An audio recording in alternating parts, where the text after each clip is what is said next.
घर समझ लीजिए मैं एक जिद्दी औरत हूं और किसी को सुनती नहीं, अधिकतर आजकल ऐसे ही लोग हैं। हाथ में मेरे सांप, और सांप को पकड़े हुए जोर से, और किसी ने बताया कि आपके हाथ में सांप है, आपको काटेगा। जब तक काटेगा नहीं मैं सुनने ही नहीं वाली कि ये सांप है। मैंने नहीं भाई ये तो डोरी, अंधे है ना। लेकिन अगर थोड़ा सा भी प्रकाश आ जाए और दिखाई दे कि मेरे हाथ में सांप है तो फौरन छोड़ दूं। इसी प्रकार ये सब नाशवान चीजें, भगवान ने आपको इस संसार में अपना नाश करने के लिए नहीं बनाए। कम से कम मूर्खता से आप अपने ही नाक कान काटो तो उसे कौन क्या कर सकता, लेकिन भगवान ने आपको इसलिए नहीं बनाया। उन्होंने बनाया है कि उनके साम्राज्य में आओ और आनंद से विराजमान और शहंशाह जैसे। आपकी सारी विपत्तियां और तकलीफें इन चक्रों की वजह से। मैंने पहले ही कहा कि लोग कहते हैं कि वहां क्यों भूकंप हुआ, ये क्यों हुआ, क्योंकि आपके चक्र खराब है। आपके चक्र अगर ठीक हो जाए, जिस पे आप आधारित, आप ठीक हो जाएंगे और दूसरे भी ठीक हो सकते। इस तरह से अगर बहुजन ऐसा समाज हो जाए कि जो सब आत्म साक्षात्कारी हो, जिसके अंदर आत्मा का प्रकाश हो, तो दुनिया ही बदल जाए। आप देखिए एक साक्षात्कारी आदमी के हाथ का जो चैतन्य है, उससे आपके यहाँ की जो बड़ी समस्या खाने पीने की है वो बहुत आसानी से सुलझ सकती है। कैसे कि इस चैतन्य से आपका जो एग्रीकल्चर है, खेती का जो व्यवहार है, सो आपकी खेती कभी कभी 10 गुना हो जाएगी और नॉन हाइब्रिड सीड से भी आप खेती कर सकें। हमने यहाँ पर एक एक्सपेरिमेंट करके और हमारे यहाँ एक सूर्य फूल बनाया। वो 2 फुट बड़ा था, 2 फुट उसकी सर्कमफरेंस नहीं, उसकी डायमीटर 2 फुट। और उसको देख करके फिर पेपर वालों ने भी छापा, कलेक्टर इन भाई ने भी माना, पर बस खत्म। उसके बाद कोई आए नहीं।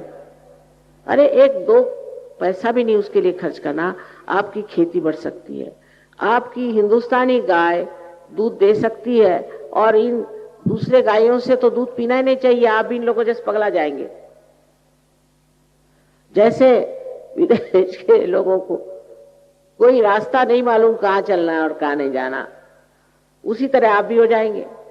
इन गायों के तो दूध पीने ही नहीं चाहिए, लेकिन अपनी ही गाय का दूध इतना बढ़ जाता है।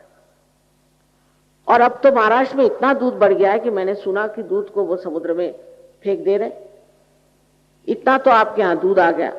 और तो भी आश्चर्य की बात यह है कि लोग सहज के गौर नहीं आते, जो आसानी से आप प्राप्त कर सकते। इसमें कोई हम आपसे पैसा नहीं लेते, नहीं आपको कोई पैसा देना है। इसका पैसे से क्या मतलब हो सकता है? परमात्मा को क्या पैसा और आपके बैंक वगैरह मालूम है क्या? ये तो आपका सर दर्द है। आपको जब आशीर्वाद मिलता है तो सबसे पहले आप समझते हैं कि आपके हाथ में चैतन्य की लहरियां बनी। कुरान में लिखा है कि जब कियाम आएगा, जब तुम्हारा ऐसा समय आएगा कि पूरी तरह से आदमी बदल जाएगा, यही कियामा, उस समय आपके हाथ बोलेंगे। ये मोहम्मद साहब ने लिखा है, और आपके खिलाफ शहादत देंगे। ये मोहम्मद साहब ने लिखा हुआ। लेकिन कितने मुसलमान सहज में आएंगे या कितने हिंदू सहज में आएंगे, ये परमात्मा जानता है। उससे तो रशियन अच्छे, जिन्होंने कभी कोई धर्म नहीं जाना, कभी भगवान नहीं जाना, कभी कृष्ण को नहीं जाना, राम को नहीं जाना, वो खट से सहज में आ गए और जम गए, सबके सब जम गए। ये कैसे हुआ?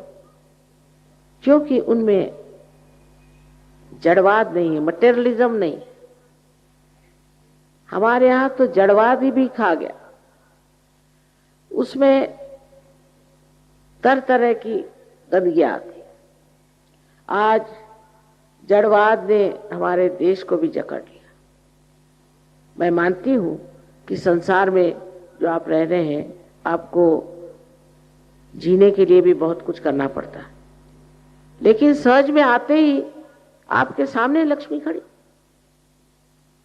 लेकिन लक्ष्मी का स्वरूप समझना चाहिए, वो शराबियों के पास नहीं आती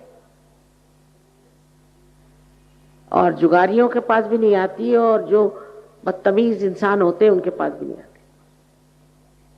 आपको अगर आप लक्ष्मीपति हैं तो दिखाई देगा कि आप लक्ष्मीपति। एक तबीयत बदल जाती, और वो तबीयत कंजूसीपना और दूसरों को नीचे दिखाना छोड़ करके एक बहुत ही उदार उदात ऐसी एक हस्ती, एक पर्सनालिटी बन जाती है। और उसका जो मजा है वो हजारों चीजें होने पर भी नहीं। फिर आप कला को समझते हैं, आप गरीबों को समझते हैं, आप सब चीज को समझते हैं, और उनके लिए क्या भला है ये भी सोचते हैं। एक दूसरा ही जीवन शुरू हो जाता है और आपका जीवन भी खुशहाल रहता है, आपके घर में भी सौख्य रहता है। अब एक बात है, हम लोग शांति की बहुत बात करते हैं। आजकल तो बहुतों को शांति का अवार्ड भी मिलता है। अब इन लोगों को भी मैं जानती हूँ, कुछ मेरा नसीब ऐसा है कि ऐसे भी लोग बहुत मिलते हैं मुझे।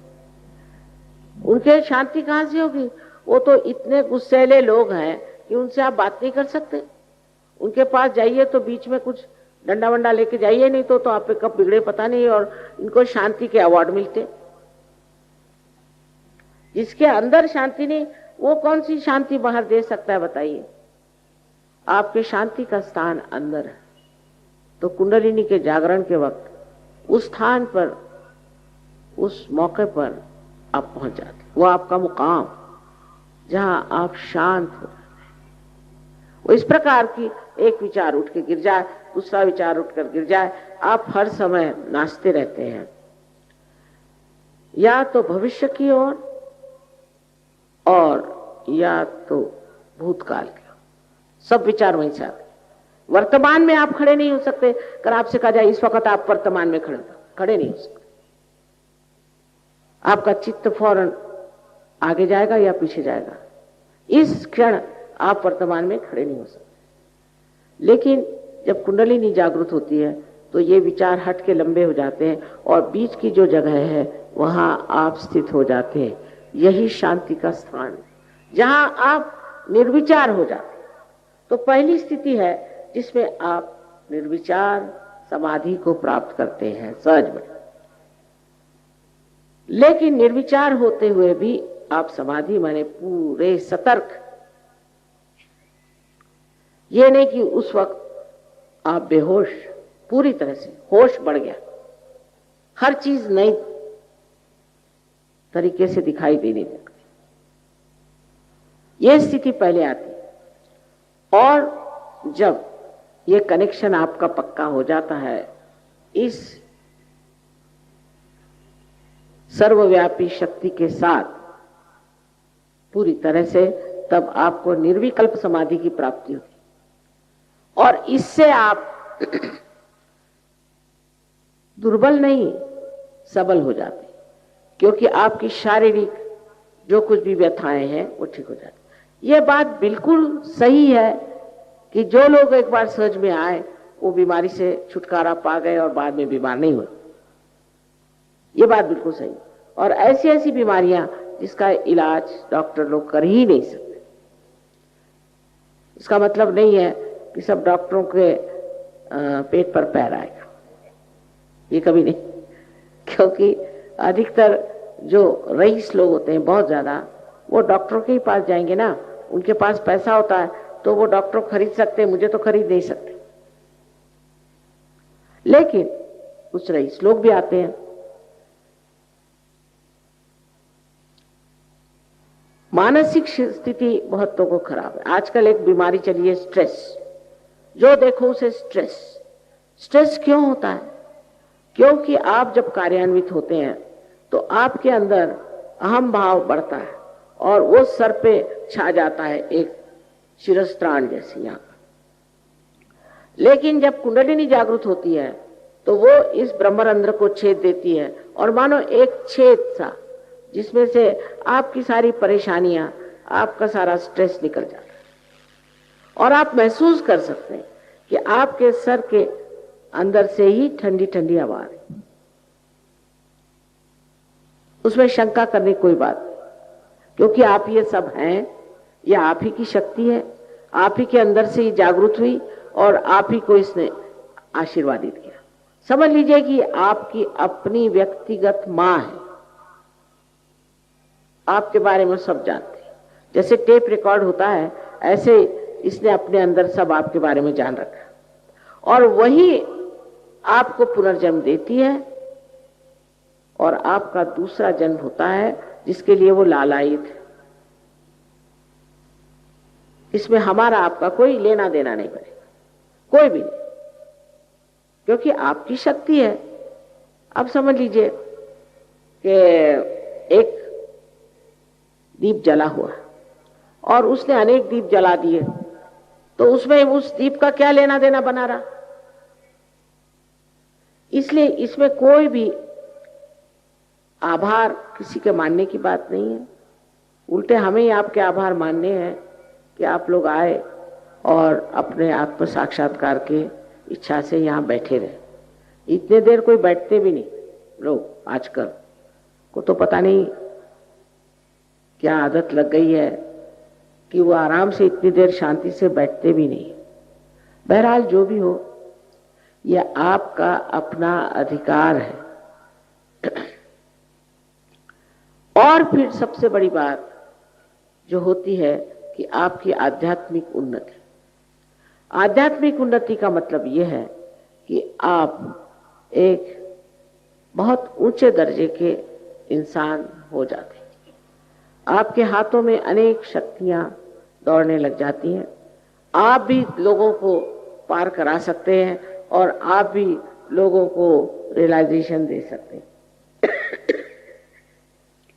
इसके लिए जरूरी नहीं है कि आप कुछ रुपया खर्च करें या कुछ करें। सिर्फ एक बात है कि थोड़ी नम्रता जरूर होनी चाहिए। अब हमारे जो जहां पर ये लोग प्रोग्राम वगैरह करते हैं, बहुत सर्वसाधारण तरह की जगह है। उसमें क्योंकि हम लोग पैसा ऐसा लेते नहीं ना, उसमें जैसे भी है बहुत विद्वान लोग हैं और आपको सब बता देंगे कि आपके अंदर चक्र कैसे हैं और वो चक्रों की शुद्धता कैसी करनी है और आप किस तरह से इसको पा करके दूसरों की चक्रों को ठीक कर सकते।